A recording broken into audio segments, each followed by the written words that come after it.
បាទជំរាបសួរបងប្អូនទាំងអស់គ្នាបាទហើយថ្ងៃនេះបាទបងប្អូនទាំងអស់គ្នាបាទហើយមក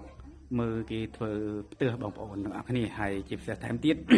បងប្អូនទាំងអស់គ្នានៅពេលដែលយើងធ្វើការស្អីក៏ដោយមិនថាធ្វើការនៅក្នុងអូហ្វីសឬក៏ធ្វើការសំណង់ទេបងប្អូនជាពិសេសគឺយើងអាចថតបានបងប្អូនណាបាទនេះគឺជាកន្លែងធ្វើការបងប្អូនទាំងអស់គ្នាឥឡូវនេះម៉ោង5ហ្នឹងគឺយើងចេញពីធ្វើការឲ្យបងប្អូនទាំងអស់គ្នាដូច្នេះបងប្អូនទាំងអស់គ្នាយើងក៏ឆ្លៀតថតបន្តិចទៅបងប្អូនទាំងអស់គ្នាបានមើលនៅខាងក្រោមនេះបងប្អូនណាប្រទីហ្នឹងគឺយើងធ្វើមួយជួនទេបងប្អូនទាំងអស់គ្នាដោយសារប្រទាយើងអញ្ចឹងគឺដាក់មួយជួនមិនមែនធ្វើដល់4 5ជួនទេបងប្អូនអរគ្នាបាទហើយប៉ុណ្ណឹងមួយជួនហ្នឹងគឺធ្វើនឹងទៀតនឹងដីហ្នឹងគឺថាយើងអាចប្រើតែប្រទាប៉ុណ្ណឹងគឺបានហើយបងប្អូនយើងអាចលាបថ្នាំលាបអីបានអញ្ចឹងណាបងប្អូនអរគ្នាបាទហើយចិត្តរួចហើយបងប្អូនអរគ្នាបាទហើយយើងលាបថ្នាំលាបអីហើយឥឡូវនេះយើងគីចំចាប់ដើមមកដាក់ពីដានបងប្អូនខាងលើអញ្ចឹងណាបងប្អូនអរគ្នាហើយក្រោលខាងក្រោមហ្នឹងគឺបានបែតរួចហើយនៅតែដាក់ទ្វារដាក់បង្អុយទេបងប្អូនយើងនឹងធ្វើរួចហើយបងប្អូនអរគ្នាបាទហើយយើងនៅដល់ពេលដែលយើងធ្វើវីដេអូមានតែប៉ុណ្ណឹងឯងបងប្អូនធ្វើការអីយើងថតហ្នឹង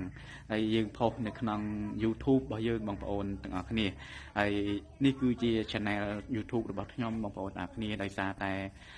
យើងមិនមានអ្នកថតបាទមានតែថតចឹងឯងបងប្អូនទាំងអស់គ្នាបាទ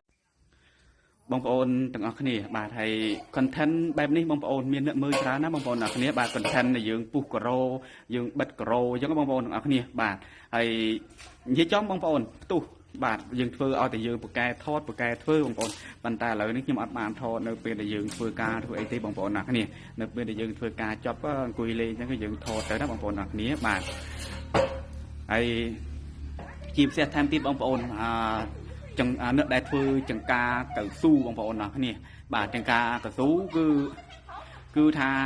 អ្នកដែលគេធ្វើយកជាកៅស៊ូជឿអីហ្នឹងបងប្អូនទាំងគ្នាគេថតចឹងទៅបងប្អូនបាទ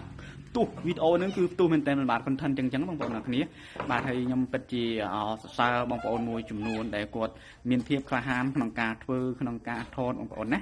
បាទហើយបងប្អូនទាំងគ្នាឥឡូវនេះមិនត្រឹមតែហើយមិនមានអ្វីច្រើនទេបងប្អូនទាំងអស់គ្នាបាទមានតែខិតខំប្រឹងប្រែងធ្វើវីដេអូដោយខ្លួនឯងតែប៉ុណ្ណេះបាទហើយមិនហ៊ានយើងទៅយកអីទេបងប្អូនវាស្រួលអញ្ចឹងណាបាទហើយយើងអ្នកថ្មីបាទយើងមិនចេះដូចគេក៏យើងខិតខំធ្វើវីដេអូខ្លួនឯងទៅបងប្អូនបាទហើយជាពិសេសថែមទៀតបងប្អូនក៏យើងក៏បានស្គាល់បងប្អូនឬក៏លោកគ្រូមួយចំនួនដែលនៅក្នុង Channel YouTube បាទយើងរៀនតាមពីគេទៅបងប្អូនអរគ្នាបាទឬយើងរៀនស្ដាប់រៀនមើលបាទគេធ្វើយ៉ាងម៉េចចឹងណាបងប្អូនអរគ្នាហើយសំខាន់ជាងទីបំផុតគឺយើងថតវីដេអូខ្លួនឯងបាទយើងមិនទៅប៉ះពាល់ដល់ម្ចាស់របស់គេចឹងទៅហើយជាពិសេសថែមទៀតគឺយើងប្រើសម្លេងផ្ទាល់ខ្លួនឯងបាទហើយយើងមិនហ៊ានយកសោនយកអីផ្ដាស់ទេបាទយើងមិនចេះមិនច្បាស់អញ្ចឹងណាបងប្អូនអរគ្នាបាទបើមិនយើងចេះច្បាស់អត់អីទេដូចគេដូចឯងឬក៏បងខ្លះគាត់មានសមត្ថភាពក្នុងការធ្វើភ្លេងធ្វើសោនខ្លួនឯងអញ្ចឹងគឺល្អមែនទែនបាទសម្រាប់យើងក៏មិនថាប៉ុណ្ណឹងទេបងប្អូនអរគ្នាហើយក៏សូមអរគុណបងប្អូនអរគ្នាបាទហើយសូមជម្រាបលាបងប្អូនបាទហើយសង្ឃឹមថាជួបគ្នាក្នុងឱកាសក្រោយទៀតបងប្អូនណាបាយបាយ